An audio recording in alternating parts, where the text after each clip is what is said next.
Hello,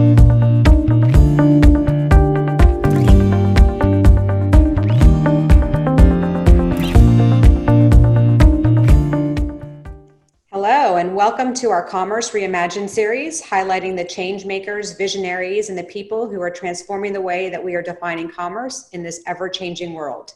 I am Beth Ann Kaminkow. I'm the Global CEO of Geometry, and today I'm excited to welcome our guest, Molly Schonthal from Salsify. And I'll take you a little bit into her career history since it's so relevant to our conversation today. She has always been sitting sort of at the intersection of digital, innovation, marketing, e-commerce, and technology. She has always been also a pioneer of connecting technology to business growth, including the first ever mobile solution for Nokia, which was Nokia One, and one of the first 30 million fan Facebook pages, which was for Skittles, of course, given their consumer engagement. And she has built the first cross-functional sales and marketing cross-segment confections, pet and food global demand technology roadmap at Mars. She now helps Salsify and its customers imagine the future, balancing what needs to be done and what's coming next. So with that as a great launch point to our conversation today, it's first of all great to have you, Molly. Thank you for joining us. Thanks for having me. So a lot of questions are probably immediately coming to mind in terms of, well, what exactly is Salsify? And one of the ways you all talk about it too is this reference to the digital shelf.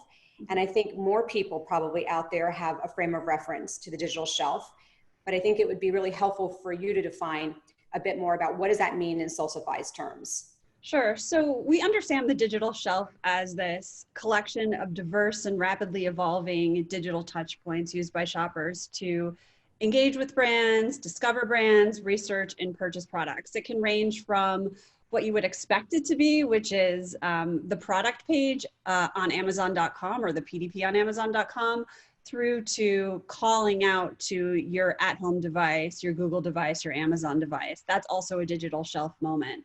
At Salsify, we focus on supplying the product data for the digital shelf so that you can show up and sell. So anytime you've clicked on Amazon.com or Tesco.com or Walmart.com or Kroger.com, which has probably been recently for you these days, and you got to the product page or the moment where a product has to show up and you have to make a decision, is it right?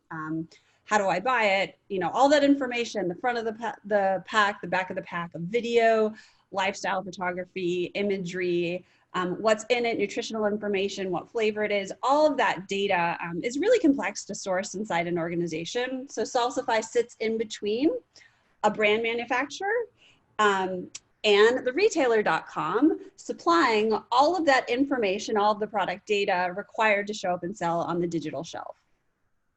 Interesting. So you and I have also been talking about this, what we're defining as an existential moment right now that we're in when it comes to commerce. And we've both witnessed over our careers lots of evolution in the space of commerce. But we're in an interesting moment right now, which is the culmination of obviously a lot of companies changing and shifting the way they go to market and thinking about channels differently, but then also propelled by the recent COVID crisis. So in this moment, we've talked a lot about sort of shifts from to. And one of the things we've talked about is the shift from mass markets into masses of markets is one of the phrases that you use. I would love for you to define that further for us, and then to also talk about some of the other from tos that you guys are witnessing and observing right now. Sure. So this transition from a mass market environment to a masses of markets environment is something you and I spoke about having observed for a while now, but everyone amidst the current crisis and people buying more online are grasping to define that or put words around the phenomenon. And it's this transition from a time and place where goods and products were manufactured in large quantities and sold in large quantities. So think pallets, and limited assortments to a finite set of distributors or retailers, the big ones, and could sort of control the entire path to purchase. Creative commerce in the digital shelf is going to be huge for the simple fact that the distinction between marketing and sales will disappear. So will the moment of transaction. And I know maybe that's hard to imagine, but an Amazon Go concept or an IoT in your house is just an example of how that can happen. You go about your life, and brands that are taking notice and are doing this well will sort of know who you are, what you prefer, where you need it, and the moment in time at which you need it. And this sort of idea that I have to now transact or put something in my cart or purchase it will just fall away. Those goods and services will just come to you where you need them and when you need them.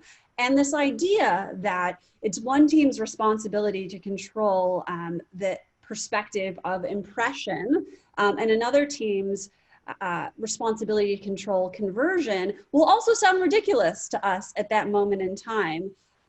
From a process perspective, there will be multiple feedback loops, if not better integration between data connecting what we would now call, or in the past call, top of the funnel metrics, and performance marketing and conversion metrics that we would attribute to more of a commerce function. I think we'll kind of laugh at the day where those were two separate functions.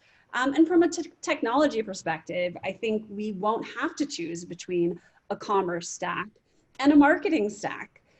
We will just exist in a world, and meaningful brands and services and smart brands will be able to find us at the right moment and deliver the things that we need. I completely agree. And to just sort of further that in terms of making companies more capable today, one of the ways is also through becoming, Amazon is important, so I don't want to say anything negative, but less reliant on Amazon and being able to get and capture their own data to understand the consumer in deeper ways and to, arm themselves with new go-to-market strategies. I would love to hear some examples of clients that you work with, that you're working through new go-to-market strategies with. It's a good point. I think that a lot of brands are trying to figure out what, if any, options do they have to have more than one big bet, have 2 or 3 or 4 big bets. We've seen that Amazon fulfillment has sort of reached some of its maximum ability to take in the kind of demand that's required right now during the pandemic. And so a lot of brands are trying to figure out how can they have multiple routes to market that are additive, right? So I get a lot of questions from brands of, should we do this or should we do that? Should we do Amazon or should we do a .com site? And so if you think about each of the routes to market, each has pluses and minuses. So Amazon is great for driving volumes. If your category is one that it makes sense to sell over Amazon, it sometimes gives brands that much needed confidence that you can actually put some numbers on the books through selling because of their, availability and distribution. However, it's not good now for developing proximity to the consumer and understanding who your consumer is in more detail and depth, the way you might through a CRM program or a subscription service that you're managing or a marketing platform.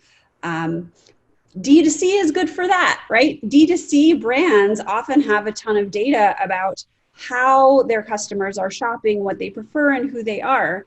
However, the challenge with D2C is it's hard to drive volumes. A lot of the brands like Casper that started as D2C brands are now doubling back in trying to look for Amazon and other .coms to be able to grow past a certain amount of volume in their business.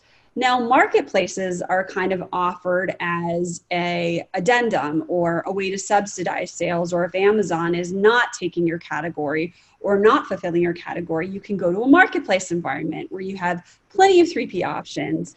But it's also hard to manage experience over a marketplace environment. So neither one of these options is a silver bullet for a brand. You have to look at combining them in creative ways. So maybe you launch a D2C test in a certain region for a new SKU or a new flavor or some sort of branded experience that you don't want to sort of fork over to a retailer and not have control over it.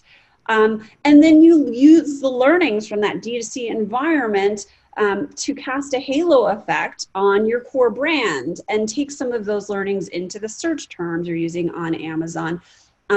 You'll want to experiment with pricing. You can do that much better on a D2C environment because you're not beholden to a .com site to determine, or retailer.com site to determine what pricing is acceptable. But then you can then use that knowledge to have a better understanding of how you want to do pricing in other places. So these things aren't mutually exclusive. And when you start getting into the conversation around DTC, you also get into thinking about how that builds brand equity, how that builds marketing know-how in the organization. So this goes back circularly to our SWAT team conversation. So beyond a SWAT team approach, this is really requiring organizations to structure differently. And I think we may be, and you can confirm and validate, are we at the time where sales and marketing finally do figure out, in big and small companies alike, to come together? So I'd love to close with your thoughts on, some of those bigger questions. Are we really at this inflection point where sales and marketing do truly join forces, start speaking the same language, and impact the marketing mix differently going into the next year to 2 years? I think creative commerce and the digital shelf is the future. So in 5 years from now, I predict that it'll be impossible to make the distinction between a marketing tactic and a commerce tactic. I also believe that this point of transaction is going to kind of disappear, as in you'll get to go about your life and the goods and services that you need will come to you because smart brands will take notice of who you are, what you prefer, what you need, where you need it, and the moment that you need it. I mean, early examples of this were sort of like the Rent the Runway at the W Hotel, or some of the smart home services that are available to you where you don't have to think about reordering.